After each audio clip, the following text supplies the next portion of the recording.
প্রত্যেকে ছাত্রছাত্রী হিসাবে আমাদের প্রত্যেকে কিন্তু আজকের এই বিশেষ দিনটাকে উদযাপন করা উচিত এবং যার জীবনী বা যাকে নিয়ে আজকের অনুষ্ঠান সেই ব্যক্তিত্ব সম্পর্কে আমাদের ওয়াকিবল থাকা উচিত।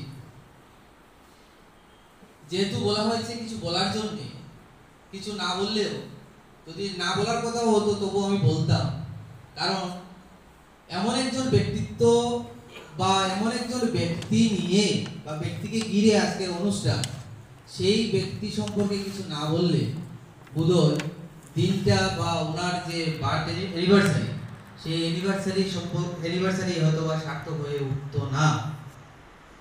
আমরা জানি যে প্রত্যেক বছর 14 এপ্রিল যে ডক্টর বি আর আম্বেদকরের যে আমরা বার্থডে যে বলি, সেই বার্থডে পালন করা হয়। তো গতকাল 14 এপ্রিল ছিল, সানডে ছিল, আমরা সেই কারণে এবং পারিপার্শ্বিক আরো কিছু কারণে সেটা করে উঠতে পারিনি, যে কারণে এটা শিফটেড ফ্রম 14 টু 15 হয়েছে, মানে আজকের দিনে। তো সে যাই হোক, মুদ্রা কথা হচ্ছে ওনার বার্থ অ্যানিভার্সারিটাকে অবজারভেন্সের জন্য আমরা কতটুকু চেষ্টা করছি বা কতটুকু চেষ্টা করব। এই 134th বার্থ অ্যানিভার্সারি আমরা ছোটবেলা থেকে ডক্টর বি আর আম্বেদকর সম্পর্কে আমরা কম বেশি সবাই জানি, যতটুকু জানি কম বেশির মধ্যে, তার মধ্যে একটা বিষয় জানি যে তিনি অচ্যুত ছিলেন, এক। 2 নম্বর হচ্ছে যে ওনাকে স্কুলে ক্লাসরুমের ভিতরে ঢুকতে দেওয়া হতো না, বা ঢুকতে দেওয়া হলেও এটা চাটাই পেতে ওনাকে বসতে দেওয়া হতো, বেঞ্চে বসতে দেওয়া হতো না। আর 3 নাম্বার হচ্ছে ওনাকে জলপান করতে দেওয়া হতো না। এতটুকুই আমাদের নলেজ ছাত্রছাত্রী হিসাবে, ঠিক কি না? এর বেশি খুব পলিটিক্যাল সায়েন্সের যারা ব্যাকগ্রাউন্ড এর তারা জানো যে he is the architect of constitution, Indian constitution, বাস। কিন্তু যে গভীরতা ওনার, যদি আমরা জীবনীটা পড়ি, যে গভীরতা ওনার চিন্তাধারা, চিন্তা চেতনায়, সেটা যদি আমরা বুঝি, সেটা যদি আমরা জানি, তাহলে আমরা বুঝবো যে আজকের দিনের সার্থকতা কতটুকু, আজকের দিনের মূল্য কতটুকু। এই প্রসঙ্গে আমি 2-4টি কথা বলার চেষ্টা করছি। আজকের দিনটাকে যে আম্বেদকর জয়ন্তী হিসাবেও বলা হয়, পালন করা হয়, আবার ভীম জয়ন্তী হিসাবেও পালন করা হয়ে থাকে। আবার আরেকটা বিষয়, আরেকটা ডে হিসাবে পালন করা হয়ে থাকে, সেটা হচ্ছে ইকুয়ালিটি ডে, সমতা দিবস হিসাবে পালন করা হয়ে থাকে। প্রত্যেকটা টার্মের কিন্তু একটা অর্থ আছে, এগুলো প্রত্যেকটা টার্মই অর্থবহ। ইকুয়ালিটি ডে এই কারণে বলা হয়ে থাকে কারণ সারাটা জীবন he has dedicated his whole life, কেন? To eradicate any source of discrimination from the untouchables, যে কোনো ধরনের বৈষম্যের বিরুদ্ধে সারা জীবন যুদ্ধ করে গেছে। আনটাচেবল যারা, অচ্যুত যারা, অস্পৃশ্য যারা ছিল, তাদের এগেইনস্টে যে সমস্ত ডিসক্রিমিনেশন বা বৈষম্যমূলক আচরণ হতো, সেগুলো দূর করার জন্য সারা জীবন যুদ্ধ করে গেছে। তো যেহেতু ওনাকে আমরা বলি যে আমাদের যে ইন্ডিয়ান কনস্টিটিউশন, ভারতীয় সংবিধানের আর্কিটেক্ট, স্থপতি, শুধুমাত্র আর্কিটেক্ট ছিলেন সেটা বললে ভুল হবে। উনি ছিলেন first law minister of independent India, আইনমন্ত্রী ছিলেন, প্রথম আইনমন্ত্রী। ভারতবর্ষের প্রথম আইনমন্ত্রী কে ছিলেন?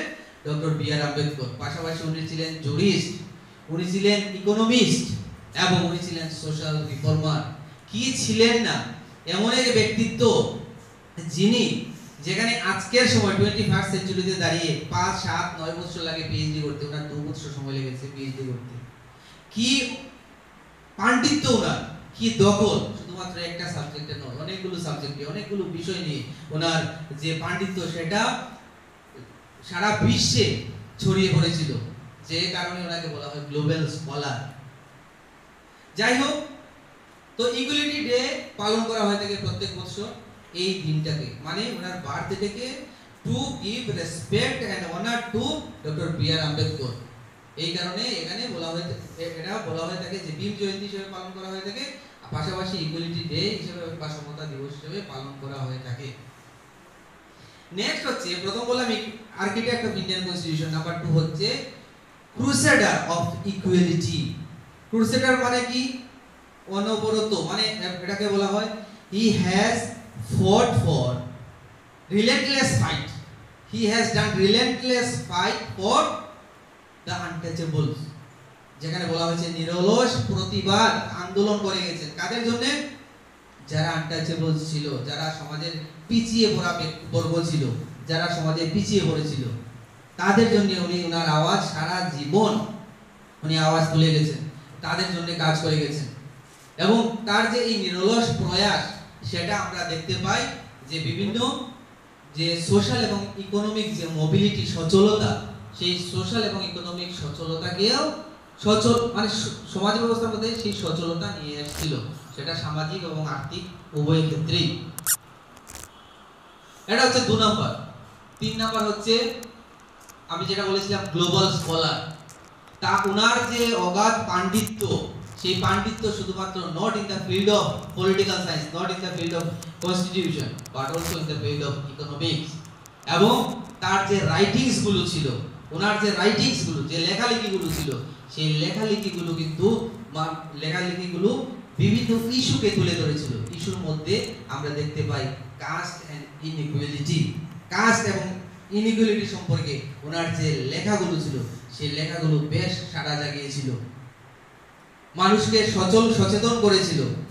সুতরাং আমরা ওই পরিপ্রেক্ষিতে বলতে পারি গ্লোবাল স্কলার।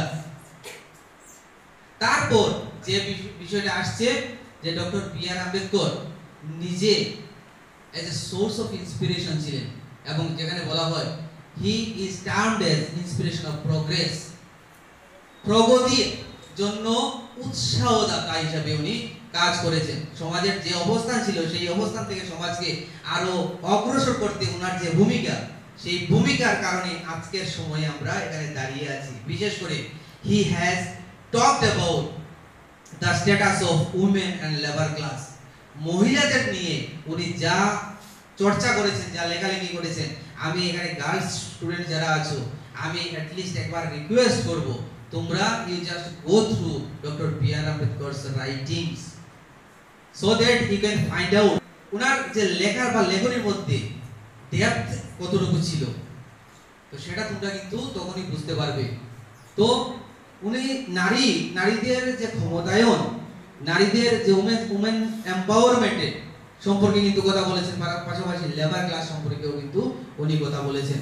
তো এটা আমরা বলতে পারি he was termed as the inspiration of progress, প্রগতি এক উৎসাহদাতা হিসেবে উনি নিজেকে একটা জায়গায় নিয়ে গিয়েছিলেন। তারপর লাস্ট যেটা, সেটা হচ্ছে ওনার যে এডুকেশন সম্পর্কে ওনার যে ধ্যান ধারণা ছিল, সেই এডুকেশন এমন একটা পর্যায়ে ওনার যে এডুকেশন সম্পর্কে ওনার যে ধ্যান ধারণা ছিল, সেটা হচ্ছে কি education, he has termed education as a transformation of society, সমাজকে ট্রান্সফর্ম করার জন্য উনি এডুকেশনকে একমাত্র হাতিয়ার হিসেবে উল্লেখ করেছেন। বলেছেন শিক্ষাই সেই মাধ্যম, যে মাধ্যমের দ্বারা সমাজের যে ট্রান্সফরমেশন, সেই ট্রান্সফরমেশন হওয়াটা সম্ভব। সুতরাং এডুকেট হতে হবে, মানে তোমাকে জ্ঞানী হতে হবে, তোমাকে নলেজেবল হতে হবে, তোমাকে পড়াশোনা করতে হবে।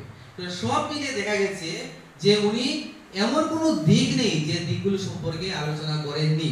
সুতরাং ডক্টর বি.আর. আম্বেদকরের এই পুণ্যতিথিতে উনাকে সশ্রদ্ধ প্রণাম আমরা সবাই জানাবো, এবং উনার যে চিন্তা চেতনাগুলো, চিন্তাধারাগুলো, সেই ধারাগুলোকে আমরা যতটুকু সম্ভব ফলপ্রসূ করার চেষ্টা করব, এবং সেগুলো যা ওনার যে স্বপ্ন ছিল, সেই স্বপ্নগুলোকে যাতে আমরা অ্যাটলিস্ট 1% হলেও সেগুলোকে সার্থক করে তুলতে পারি, সেই বিষয়টা কিন্তু আমাদের মাথায় রাখতে হবে।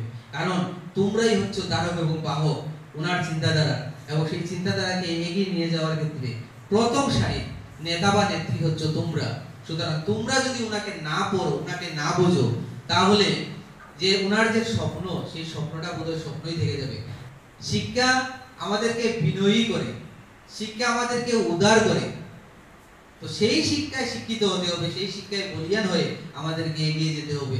তবেই হয়তোবা বি.আর. আম্বেদকরের যে স্বপ্ন, সেই স্বপ্ন শতভাগ আমরা পূরণ করতে সক্ষম হব, এবং আমাদের চেষ্টা থাকবে, আমরা সচেষ্ট থাকবো যে আমরা ওই জায়গায় যাতে যেতে পারি। সবাইকে আবার ধন্যবাদ জানিয়ে এই আমার বলা এখানেই শেষ করছি। ধন্যবাদ।